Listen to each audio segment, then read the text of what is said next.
ഖത്തറിൻ്റെ തലസ്ഥാനമായ ദോഹയിൽ ഇസ്രായേൽ ആക്രമണം നടത്തിയതിനെതിരെ വലിയ തോതിൽ അറബ് രാജ്യങ്ങളിലേക്ക് പ്രതിഷേധം വന്നു. ഈ പ്രതിഷേധത്തിൽ ഏറ്റവും ശക്തമായി പ്രതികരിച്ച രാജ്യങ്ങളിലൊന്ന് പാകിസ്ഥാനായിരുന്നു. പാകിസ്ഥാൻ പ്രധാനമന്ത്രിയായ ഷഹബാസ് ഷെരീഫ്, അവിടുത്തെ സൈനിക മേധാവിയായ അസിം മുനീർ ഇവരൊക്കെ പറയുന്നത് ഇസ്രായേൽ കാണിച്ച തെമ്മാടിത്തരമാണ്, ഇതിനെതിരെ ശക്തമായ നിലപാട് സ്വീകരിക്കണം, ഞങ്ങൾ അങ്ങനെ ചെയ്തു കളയും, ഇസ്രായേലിനെ കയറി ആക്രമിച്ചു കളയും, ഇതൊക്കെ പറയുന്നു. എന്ന് പറഞ്ഞാൽ ഒരു അറബ് ഉച്ചകോടി ഈ ദോഹയിൽ നടക്കാനായിട്ട് പോകുമ്പോൾ പാകിസ്ഥാന് അതിൽ വലിയ റോള് വഹിക്കണമെന്ന് ആഗ്രഹമുണ്ട്. കാരണം നിലവിൽ ആണവായുധം കയ്യിലുള്ള ഏക മുസ്ലിം രാജ്യമെന്ന് അവകാശപ്പെടുന്നത് പാകിസ്ഥാനാണ്. മാത്രമല്ല കുറേ കാലമായിട്ട് ട്രംപിൻ്റെ വലിയ പിന്തുണയും കിട്ടുന്നുണ്ട്. ഇവിടെ UN സെക്യൂരിറ്റി കൗൺസിൽ ചേർന്നപ്പോൾ പാകിസ്ഥാൻ പ്രതിനിധി വളരെ രൂക്ഷമായ ഭാഷയിൽ ഇസ്രയേലിനെ അധിക്ഷേപിക്കുന്നു. അതായത് മറ്റൊരു രാജ്യത്തേക്ക് കടന്നു കയറി ഇസ്രയേൽ നടത്തിയ ആക്രമണം ധിക്കാരപരമാണ്, അന്താരാഷ്ട്ര നിയമങ്ങളുടെ ലംഘനമാണ് എന്നൊക്കെ പറഞ്ഞിട്ട് വളരെ മോശമായ രീതിയിലാണ് കുറ്റപ്പെടുത്തിയത്. ഇതിന് ഇസ്രയേലിൻ്റെ പ്രതിനിധി അതേ നാണയത്തിൽ തിരിച്ചടിച്ചു. അതായത് ഇന്ത്യയിലെ പഹൽഗാമിലേക്ക് തീവ്രവാദികളെ കയറ്റി അയച്ച രാജ്യമാണ് പാകിസ്ഥാൻ. അവിടെ മതം നോക്കി പാവപ്പെട്ട സാധാരണക്കാരായ ഹിന്ദുക്കളെ കൊലപ്പെടുത്തി. അങ്ങനെയുള്ള പാകിസ്ഥാന് ഇത്തരത്തിലുള്ള അവകാശങ്ങൾ ഉന്നയിക്കാൻ എന്ത് ധാർമ്മികമായ അവകാശമുണ്ട് അല്ലെങ്കിൽ ബാധ്യതയുണ്ട് എന്നാണ് പറയുന്നത്. അപ്പം UN സുരക്ഷാ കൗൺസിൽ വന്നുകൊണ്ട് എന്തെങ്കിലും വായിൽ തോന്നുന്നത് വിളിച്ചു പറയാൻ ശ്രമിക്കരുത്. ഇതാണ് ഇസ്രായേൽ കൃത്യമായിട്ട് പറയുന്നത്. But I make sure that in my speech I stick to the facts. And the fact is that Osama bin Laden was killed in Pakistan. And no one condemned. കാരണം അൽ ഖ്വയ്ദയുടെ തലവനായ ഒസാമ ബിൻ ലാദനെ സ്വന്തം രാജ്യത്ത് ഒളിപ്പിച്ചു, പിന്നീട് കൊലപ്പെടുത്തി. ഇതിൻ്റെ ഉത്തരവാദിത്തത്തിൽ നിന്ന് ഒരു കാരണവശാലും പാകിസ്ഥാന് ഒഴിഞ്ഞു മാറാനായിട്ട് സാധിക്കുന്നില്ല.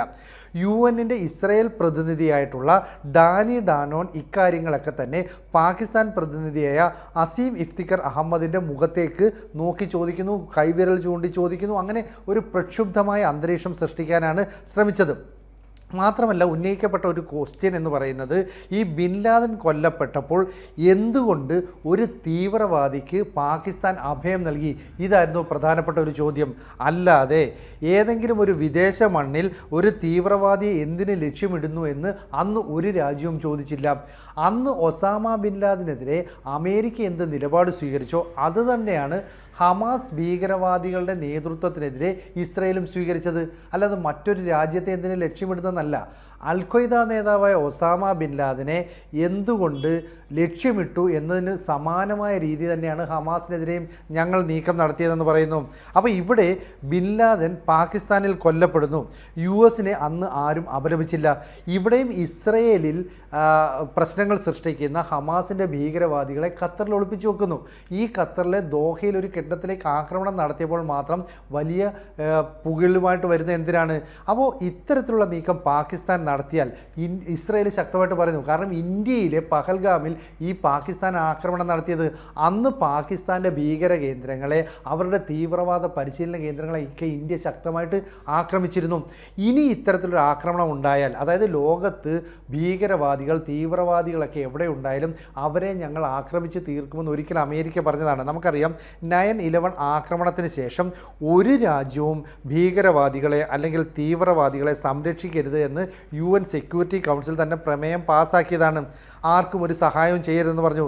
എന്നിട്ടും ഈ ബിൻ ലാദൻ കൊല്ലപ്പെട്ട് വർഷങ്ങൾ കഴിഞ്ഞ ശേഷം പാകിസ്ഥാൻ ഇത്തരത്തിലുള്ള ഭീകരവാദികളെ തീവ്രവാദികളെയൊക്കെ സംരക്ഷിക്കുന്നുണ്ട്. അവർക്ക് എല്ലാവിധ സാമ്പത്തിക സൈനിക സഹായങ്ങളും നൽകുന്നുണ്ടോ എന്ന് പറയുന്നു. 2011 മെയ്യിലാണ് പാകിസ്ഥാനിലെ ഖൈബർ പക്തൂൺഖ പ്രവിശ്യയിലുള്ള അബോട്ടാബാദിൽ വെച്ച് ബിൻ ലാദനെ അമേരിക്ക കൊലപ്പെടുത്തിയത്. അതായത് അമേരിക്കയുടെ പ്രത്യേക സൈനിക വിങ്ങാണ് അവിടേക്ക് ഓപ്പറേഷൻ നടത്തിയത്. അപ്പം US നേവി സീലുകൾ നടത്തിയ ഓപ്പറേഷനിൽ വെച്ച് പ്രത്യേക റെയ്ഡിൽ വെച്ച് ഈ ഒസാമ ബിൻ ലാദനെ കൊലപ്പെടുത്തി. അതേ പാകിസ്ഥാനാണ് പിന്നീട് ഇന്ത്യയിലേക്ക് പല ഘട്ടങ്ങളിലായിട്ട് ഭീകരപ്രവർത്തകരെ നുഴഞ്ഞു കയറാനും മറ്റും സഹായിക്കുന്നത്. അങ്ങനെയുള്ള പാകിസ്ഥാന് UN സെക്യൂരിറ്റി കൗൺസിലിൽ വെച്ച് ഇത്തരത്തിൽ കാര്യങ്ങൾ ചോദിക്കാൻ എന്ത് അവകാശം? ഡാനി ഡാനോൻ വീണ്ടും ചോദിക്കുകയാണ്.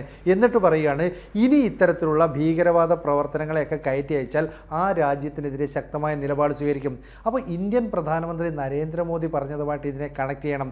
അതായത് ഏതെങ്കിലും തരത്തിൽ പാകിസ്ഥാൻ ഇനി നമുക്ക് നേരെ ഒരു പ്രകോപനം സൃഷ്ടിക്കുകയോ അതല്ലെങ്കിൽ ഭീകരവാദികളെയോ തീവ്രവാദികളെയോ ഒക്കെ കയറ്റി അയക്കാൻ ശ്രമിക്കുകയോ ചെയ്താൽ അതിനെ യുദ്ധപ്രഖ്യാപനമായി കാണുകയും ശക്തമായ തിരിച്ചടി ഉണ്ടാവുകയും ചെയ്യും. ഓപ്പറേഷൻ സിന്ദൂർ അവസാനിച്ചിട്ടില്ല. ഇതാണ് ഇസ്രയേൽ പറയുന്നത്. ഇനി ഭീകരവാദികളെ കയറ്റി അയച്ചാൽ ഇന്ത്യക്ക് വേണ്ടി ഞങ്ങളും വേണമെങ്കിൽ കയറി അടിക്കാം. കാരണം ഈ പഹൽഗാം ആക്രമണം നടന്ന ശേഷം ഇന്ത്യൻ പ്രധാനമന്ത്രിയെ നേരിട്ട് വിളിച്ചത് അല്ലെങ്കിൽ അതിൽ ആ ദുഃഖം രേഖപ്പെടുത്തിയവരിൽ പ്രധാനപ്പെട്ട ഒരാൾ ഇസ്രയേൽ പ്രധാനമന്ത്രിയായ ബെഞ്ചമിൻ നെതന്യാഹു ആണ്. അപ്പോൾ ഇന്ത്യയുമായിട്ട് അത്രയും ബന്ധമുള്ള നെതന്യാഹു സ്വാഭാവികമായിട്ടും ഇനിയും പ്രതികരിക്കുമെന്നാണ് ഇപ്പോൾ പറഞ്ഞു വരുന്നത്. അന്താരാഷ്ട്ര നിയമങ്ങളുടെ തുടർച്ചയായ ലംഘനം നടത്തുന്ന രാജ്യമാണ് ഇസ്രയേൽ എന്ന് പറഞ്ഞ് പാകിസ്ഥാൻ്റെ പ്രതിനിധിയായ അസിം ഇഫ്തിഖർ അഹമ്മദ് വീണ്ടും അവിടെ കുറ്റപ്പെടുത്താനായിട്ട് ശ്രമിക്കുന്നു. കാരണം അന്താരാഷ്ട്ര മനുഷ്യാവകാശ സംഘടനകളെയൊക്കെ തന്നെ ഭീഷണിപ്പെടുത്തുന്ന രാജ്യമാണ് ഇസ്രയേൽ. പാകിസ്ഥാൻ്റെ ഇടപെടൽ ഉണ്ടായിട്ടും യാതൊന്നും ചെയ്യാൻ കഴിയുന്നില്ല എന്നൊക്കെ പറഞ്ഞിട്ട് പാകിസ്ഥാൻ ഈ അറബ് ഉച്ചകോടി അല്ലെ അറബ് കൂട്ടായ്മയിലൊക്കെ ഒരു വലിയ പങ്കാളിത്തം വഹിക്കാനായിട്ട് ശ്രമിക്കുന്നു. അതുകൊണ്ടാണ് അസിം മുനീറും ഈ ഷഹബാസ് ഷെരീഫും ഒക്കെ ആദ്യഘട്ടത്തിൽ വലിയ പ്രസ്താവനകളുമായിട്ട് വന്നത്. പക്ഷേ ഇസ്രയേൽ ഈ ഐക്യരാഷ്ട്രസഭയുടെ സെക്യൂരിറ്റി കൗൺസിൽ വെച്ച് ഇത്തരം ചില കാര്യങ്ങൾ കൃത്യമായിട്ട് ഉന്നയിച്ചപ്പോൾ പാകിസ്ഥാൻ ഒന്നും മിണ്ടാൻ കഴിയുന്നില്ല. കാരണം ഭീകരവാദികളെ കയറ്റി അയക്കുകയോ അവർക്ക് പിന്തുണ നൽകുകയോ ചെയ്യരുതെന്ന് അമേരിക്ക തന്നെ ഒരിക്കൽ തിട്ടൂരം ഏർപ്പെടുത്തിയതാണ്. ഇതേ കാര്യം പാകിസ്ഥാൻ ചെയ്തുകൊണ്ട് വരുന്നു. എപ്പോഴും ചെയ്യുന്നത് എവിടെയാണ്? ഇന്ത്യക്കെതിരെയാണ്. ഏറ്റവും ഒടുവിലത്തെ ഉദാഹരണമായിരുന്നു പഹൽഗാം ആക്രമണം. ഇതിന് ഓപ്പറേഷൻ സിന്ദൂറിലൂടെ നമ്മൾ തിരിച്ചടിക്കുകയും പാകിസ്ഥാനിലെ സിവിലിയൻസ് ഒന്നും തന്നെ കൊല്ലപ്പെടാതെ ഭീകരവാദികളെയും തീവ്രവാദികളെയും അവരുടെ സൈനിക പരിശീലന കേന്ദ്രങ്ങളെയുമാണ് നമ്മൾ ആക്രമിച്ചത്. ഒടുവിൽ അമേരിക്ക ഇടപെട്ടിട്ടാണ് യുദ്ധപ്രഖ്യാപനം അല്ല ഈ പറയുന്ന യുദ്ധവിരാമം ഉണ്ടായത് എന്നൊക്കെ പറയുന്നു. അത് ഒരു പരിധിവരെ ശരിയായിരിക്കാം. കാരണം ഖാൻ യൂനിസിലെ ചില എയർബേസുകളൊക്കെ സംരക്ഷിക്കേണ്ട ആവശ്യകത അമേരിക്കയ്ക്കുമുണ്ടായി. ഇവിടെ ഇസ്രയേലിനെതിരെ ഇനിയും ഇത്തരത്തിലുള്ള ഭീഷണികളുമായിട്ട് വന്നാൽ ഞങ്ങൾ ഹമാസിനെ പൂർണ്ണമായിട്ടും തുടച്ചു നീക്കുക തന്നെ ചെയ്യും. അവർ ഈ ഹിസ്ബുള്ള എന്ന് പറയുന്ന ഭീകരരെ തീർത്തതാണ്, ഹമാസിൻ്റെ നേർക്ക് വന്നു, ഇനി അടുത്ത ഹൂത്തികളിലേക്ക് പോവുകയാണ്. അപ്പോൾ ഇത്തരത്തിലുള്ള പ്രവർത്തനങ്ങൾ നടത്തുന്ന ഇസ്രയേലിനെ സംബന്ധിച്ചിടത്തോളം ഇത് വളരെ നിർണായകമായ ഒരു ഘട്ടമാണ്. അതുകൊണ്ടാണ് UN സെക്യൂരിറ്റി കൗൺസിൽ ഇത്തരം കാര്യങ്ങൾ വളരെ വ്യക്തമായിട്ട് ഇസ്രയേൽ പറയുന്നത്.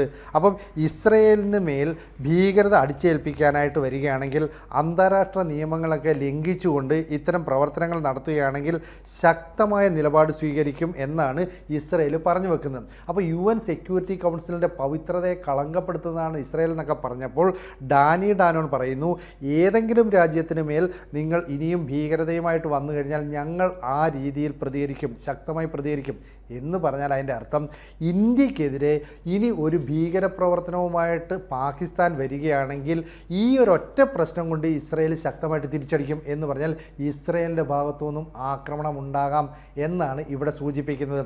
അപ്പോൾ ഒടുവിൽ 4 സെക്കൻഡ് കൊണ്ട് സംസാരം നിർത്തണമെന്ന് വരെ ഇസ്രയേൽ പ്രതിനിധിയായിട്ടുള്ള ഡാനി ഡാനോന് മുന്നറിയിപ്പ് നൽകിയപ്പോൾ ഒറ്റ കാര്യം പറഞ്ഞാൽ നിർത്തി. പാകിസ്ഥാനാണ് ഈ തീവ്രവാദികളെ ലോകത്തിലേക്ക് കയറ്റി അയക്കുന്ന ഭീകരതയുടെ രാജ്യമെന്ന് പറഞ്ഞിട്ട് അവരെ അപമാനിച്ചുകൊണ്ടാണ് ആ പ്രസംഗം നിർത്തിയത്. അപ്പോൾ വളരെ കൃത്യമാണ് UN സെക്യൂരിറ്റി കൗൺസിൽ പാകിസ്ഥാൻ അനാവശ്യമായി കയറി ഇടപെടുന്നു, അതിനെ ഇസ്രയേൽ പ്രതിനിധി അടിച്ചമർത്തുന്നു. അപ്പോൾ ഒസാമ ബിൻ ലാദനെ എങ്ങനെയാണോ അമേരിക്ക കൊന്നത് അതിന് സമാനമായ രീതിയിലുള്ള പ്രവർത്തനം തന്നെയാണ് തങ്ങളും നടത്തിയതെന്ന് ഇവിടെ ഇസ്രയേൽ UN-നെ അറിയിച്ചിരിക്കുകയാണ്. അവർ നിലപാട് വ്യക്തമാക്കിയിരിക്കുകയാണ്. തെളിവ് സഹിതം കാര്യകാരണ സഹിതം ഇതൊക്കെ വിശദീകരിച്ചപ്പോൾ പാക് പ്രതിനിധിക്ക് വായടക്കേണ്ടി വന്നു എന്നുള്ളതാണ് സത്യം. കൂടുതൽ വാർത്തകളും വിശേഷങ്ങളും നിങ്ങളിലേക്ക് എത്താൻ ABC മലയാളം സബ്സ്ക്രൈബ് ചെയ്യുക, ബെൽ ബട്ടണും അമർത്തുക.